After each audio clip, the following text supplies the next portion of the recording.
Hi everyone, Radhe Radhe. In this video, we're going to be doing Srimad Bhagavatam, Canto 3, Chapter 5. Let's call out to Bhagavan Shri Krishna.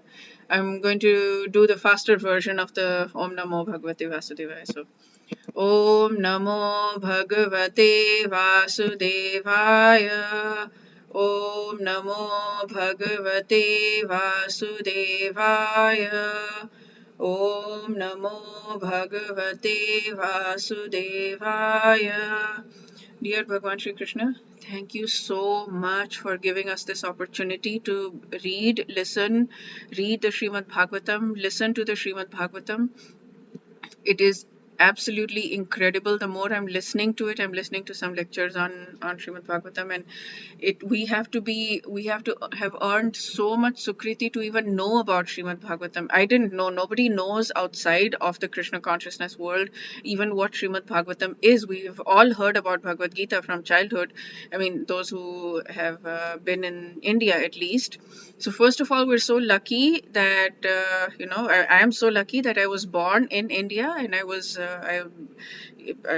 brought up in an Indian culture, so I knew, at least I'd heard about Krishna and Radha and the Srimad and the Bhagavad Gita.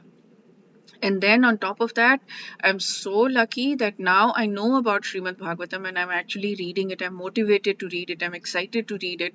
And I understand the importance of it. If we read the Srimad Bhagavatam and we go through the whole thing even once, I think, that's the best way to build bhakti. So there is a thing that I was listening to in a lecture that when I think Shaunaka Rishi Adi means Shaunaka Rishi and 88,000 other rishis were listening to Suta Goswami explain the Bhagavatam. So they were saying, they asked this question. It's all a conversation, right? Bhagavatam. So the question that they asked was very powerful. It was that can we hear something that is Amrit, nectar to our ears, that will get us out of Maya, and that will give us bhakti, gyan, and which is knowledge, and something else, renunciation. So these are the three questions. Can we hear something that is nectar to our ears, that will get us out of Maya? These kind of, and then the most important thing, that will give us bhakti, gyan, and vairagya, the renunciation and knowledge. So here we are. We're actually doing this. We're so lucky, so lucky, so lucky that we're doing this. So lucky that we're here. So let us read the Srimad Bhagavatam and hope that it gives us bhakti, gyan, vairagya. So the hope that it feels like nectar to our ears, and it. I'm forgetting the third one. Just I've been saying it so many times already. Whatever the third one. Okay, so let us read. So we're at Vidur right now. What happened?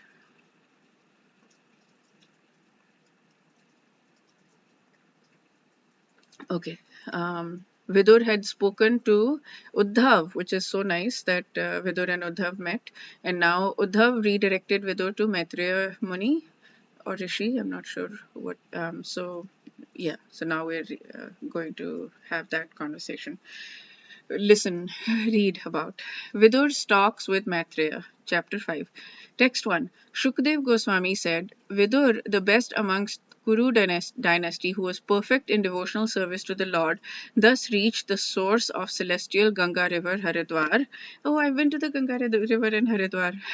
Next time I go there, I'll be like, oh, this is where Vidur met Maitreya. Oh my goodness. Where Maitreya Muni, the great fathomless learned sage of the world, was seated. Vidur, who was perfect in gentleness and satisfied in transcendence, inquired from him. 2. Vidur said, O great sage, everyone in this world engages in fruitive activities to attain happiness, but one finds neither satiation nor mitigation of distress. On the contrary, one is only aggravated by such activities. Please therefore give us directions on how one should live for real happiness. All of this material things that we think are going to make us happy, they don't. They really don't. And I'm trying to really absorb that, because there are so many things. I'm like, yes, I want to do this, and then I can I want to handle this financial thing, then I can move to India or move to Mayapur, move to Vrindavan, something like that.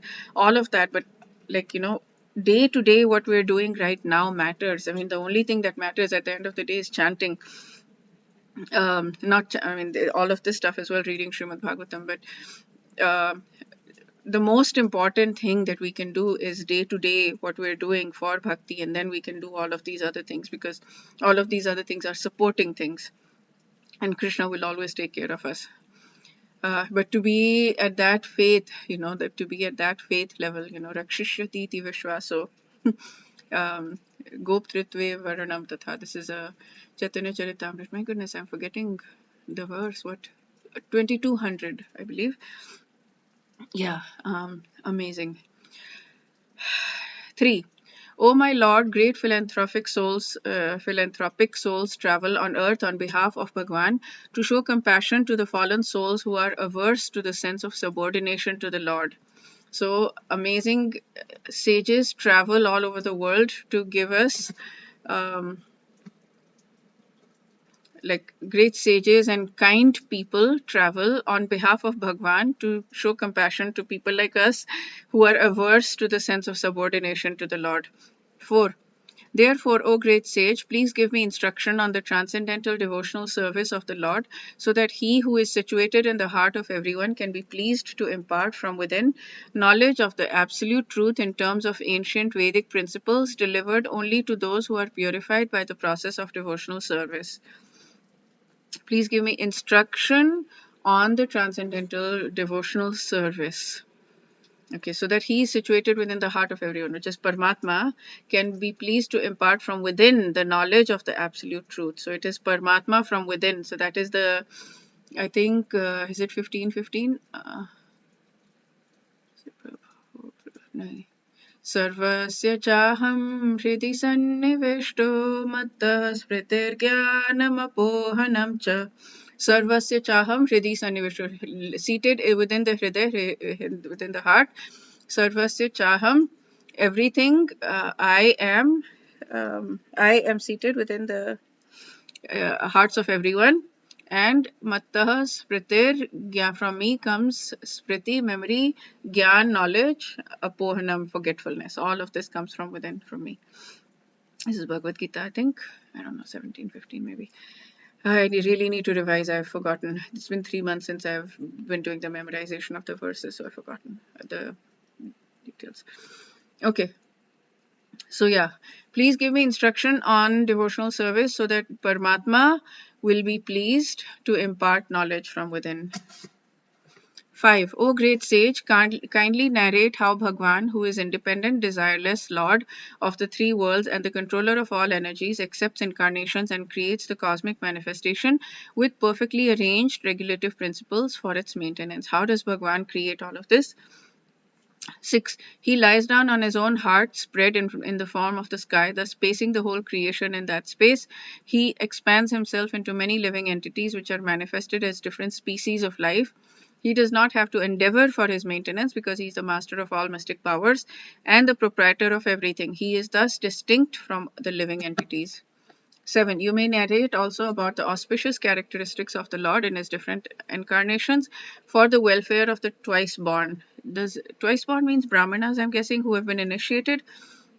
So any one of us, basically not necessarily if we were born in a Brahman family, but if we have become initiated, then we become twice born. That's my understanding. The cows and the demigods. Our minds are never satisfied completely, although we continuously hear of his transcendental activities. 8. The Supreme King of all kings has created different planets and places of habitation where living entities are situated in terms of the modes of nature and work. He has created, therefore, their different kings and rulers. Okay, so he's created many different planets and places of habitation, where we are situated in terms of modes of material nature and our karma, our subtle body. Text 9. O chief amongst Brahmanas, please also describe how Narayan, the creator of the universe and the self-sufficient Lord, has differently created the natures, activities, forms, features, and names of the different living creatures. 10. O my Lord, I have repeatedly heard about these higher and lower statuses of human society from the mouth of Vyasadeva, and I am quite satiated with all these lesser subject matters and their happiness. They have not satisfied me with the nectar topics about Krishna. Oh, so Vidur has spoken with Vyasadeva also. Okay. So he's like, I want the nectar topics of Krishna. 11.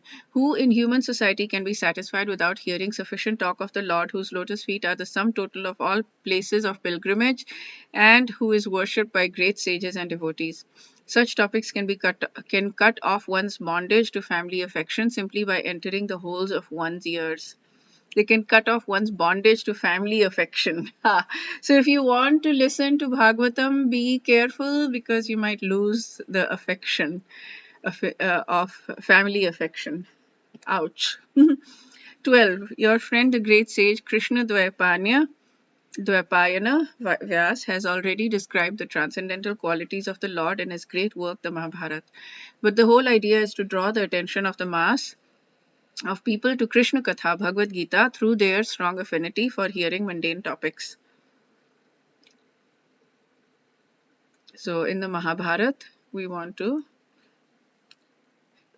through the Mahabharata, 13. One who is anxious to engage constantly in hearing such topics, Krishna Katha gradually increases his indifference towards all other things. Such constant remembrance of the lotus feet of Lord Krishna by the devotee who has achieved transcendental bliss vanquishes all his misery without delay. 14. O sage, persons who become, because of their sinful activities, are averse to the topics of transcendence and thus ignorant of the purpose of Mahabharata are pitied by the pitiable. I also pity them because I see how their duration of life is spoiled by eternal time while they involve themselves in presentations of philosophical speculation, their theoretical ultimate goals of life, and different modes of ritual. Okay.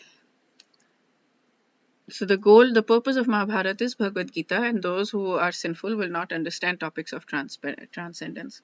15. O Maitreya, O friend of the distressed, the glories of the Supreme Lord can only alone do good for people all over the world. Therefore, just as bees collect honey from flowers, kindly describe the essence of all topics, the topics of the Lord. 16. Kindly chant all those superhuman transcendental activities of the Supreme Controller, Bhagwan, who accepted incarnations fully equipped with all potency for the full manifestation and maintenance of the cosmic creation. 17. Shukdev Goswami said, the great sage Maitreya after honoring Vidur very greatly, began to speak at Vidur's request for the greatest welfare of all people. 18. Sri Maitreya said, O Vidur, all glory unto you. You have inquired from me the greatest of all goodness, and thus you have shown your mercy to both the world and to me because your mind is always absorbed in thoughts of transcendence. 19. O Vidur, it is not at all wonderful that you have so accepted the Lord without deviation of thought, for you were born from the semen of Vyasadeva. Oh, Vidur was Vyasadev's? Oh. Okay, I don't know. 20. I know that you are now Vidur due to the cursing of Mandavya Muni, and that formerly you were King Yamraj. Oh, Vidur was King Yamraj, the great controller of living entities after their death. You were begotten by the son of Satyavati, Vyasadeva, in the kept wife of his brother. 21. Your good self is one of the eternal associates of Bhagwan, for whose sake the Lord, while going back to his abode, left instructions with me. Oh. 22. I shall therefore describe to you the pastimes by which Bhagwan extends his transcendental potency for the creation, maintenance, and dissolution of the cosmic world as they occur one after another. So he's going to talk about the creation. Yeah, I think that is about right because I've done the cosmology lectures twice from Prabhuji who speaks on that here, and I think that's what he was saying. It's in the first few cantos. Okay, 23. Bhagwan, the master of all living entities, existed prior to the creation as one without a second. It is by his will only that creation is made possible, and again everything merges in him. This supreme self is symptomized by different names. 24. Bhagwan, the undisputable proprietor of everything, was the only seer. The cosmic manifestation was not present at that time, and thus he felt imperfect without his plenary and separated parts and parcels. The material energy was dormant where the internal potency was manifested. 25. The Lord is the seer, and the external energy, which is seen, works as both cause and effect in the cosmic manifestation. O greatly fortunate Vidur, this external energy is known as Maya or illusion, and through her agency only is the entire material manifestation made possible. 26. The Supreme Living Being in his feature as the Transcendental Purush incarnation, who is the Lord's plenary expansion, impregnates the material nature of three modes, and thus by influence of eternal time the living entities appear. Okay, so the Supreme Living Being in the Transcendental Purush incarnation impregnates material nature of three modes. 27. Thereafter, influenced by the interactions of eternal time, the supreme sum total of matter, called the Mahat Tattva, becomes manifested, and in this Mahat Tattva, the unalloyed goodness, the Supreme Lord, sowed the seeds of universal manifestation out of his own body. Okay, 28. Thereafter, the Mahat Tattva differentiated itself into many different forms as the reservoir of the would-be entities.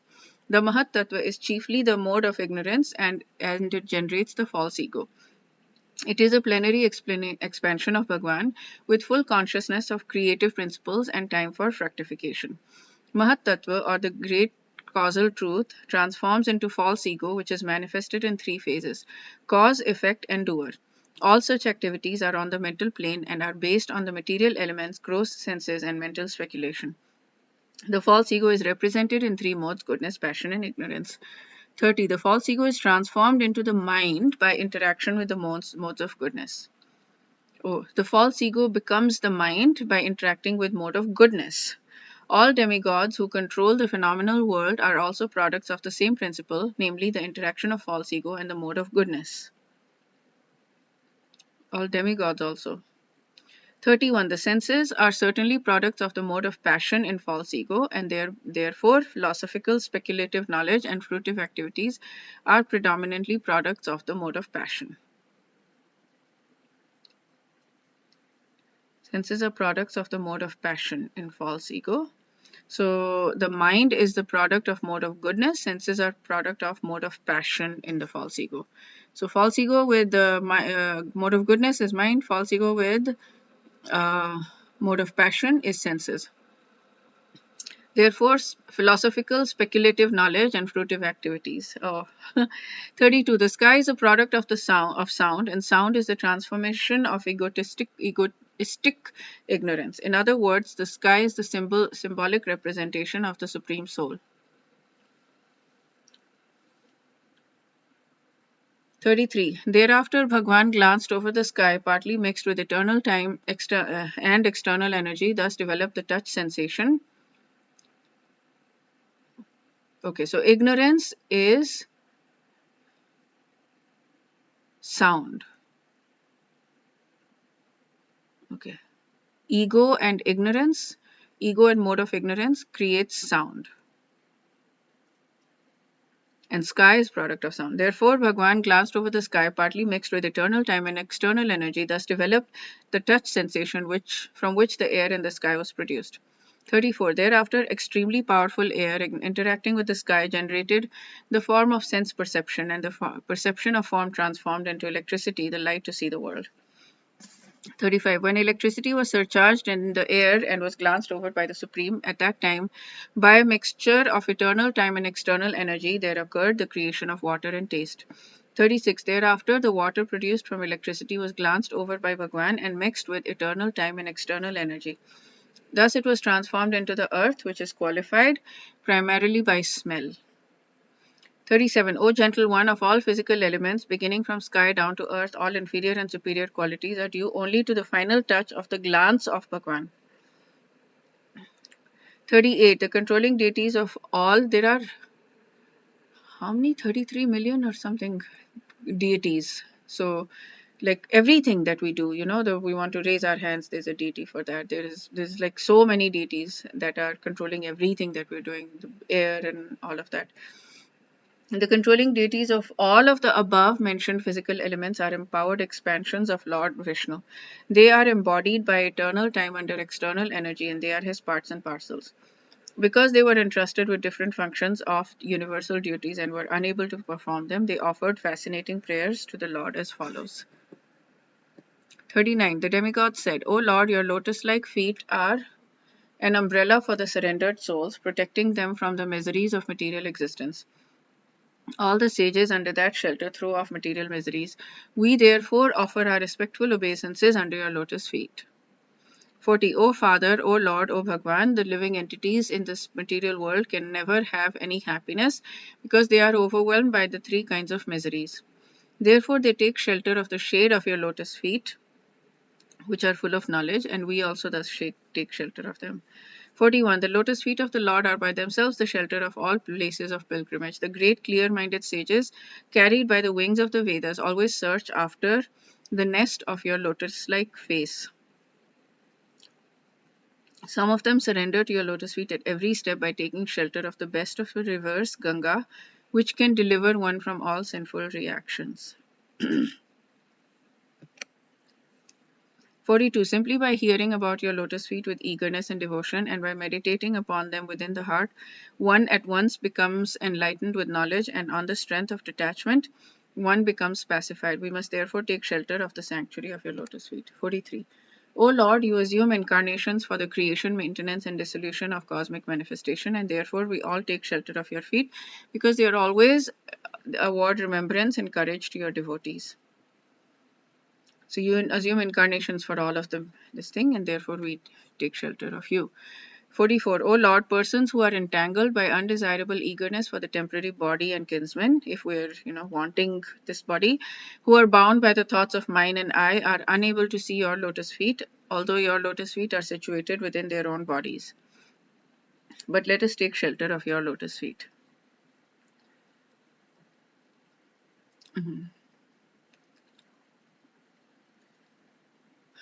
Your lotus feet are situated within their own bodies. So if we are too materialistic, we can't see the feet, although they are situated maybe as Paramatma.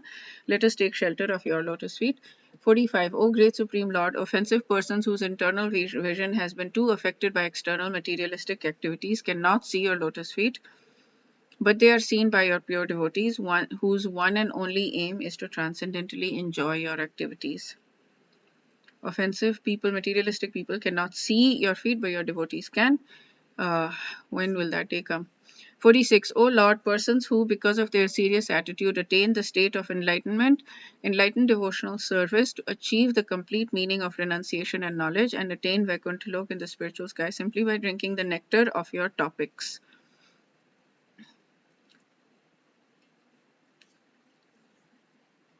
Okay. Persons who attain the stage of enlightened devotional service will attain Vaikuntha Lok.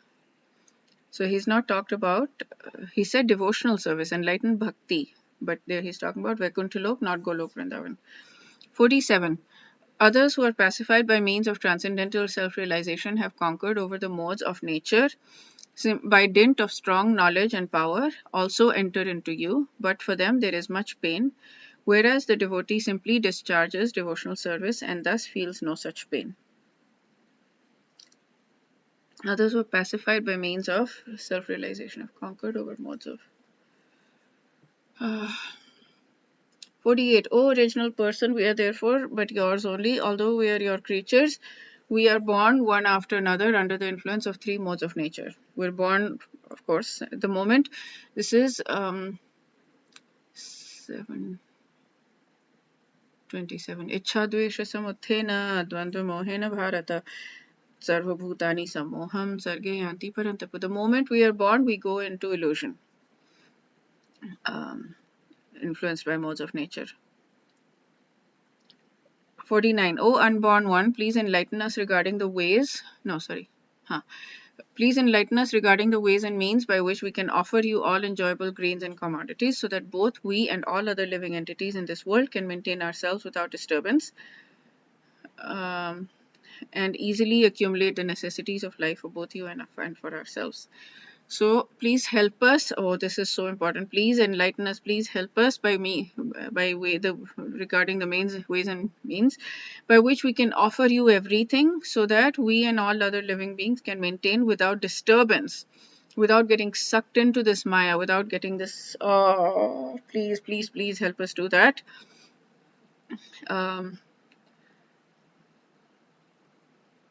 50. You are the original personal founder of all demigods and the orders of different gradations, yet you are the oldest and are unchanged. O Lord, you have no source or superior. You have impregnated the external energy with the semen of the total living entities, yet you are unborn. 51. O Supreme Self, please give us, who are created in the beginning from the Mahat Tattva, the total cosmic energy, your kind directions on how we shall act. Kindly award us your perfect knowledge and potency so that we can render you service in the different departments of subsequent creation. Okay, that's it for this verse. We'll do chapter 6 in the next video. Canto 3, chapter 6. Wish you a day filled with lots and lots of Krishna's mercy, because I hope all of this nectar that we're reading is actually helping, and yeah, we can somehow perfect our lives. I would encourage you all to chant if you're not chanting. That is the most Mahaprabhu has given that as the highest and most feasible means to attain the love of Godhead. Wish you all a beautiful day. Radhe Radhe.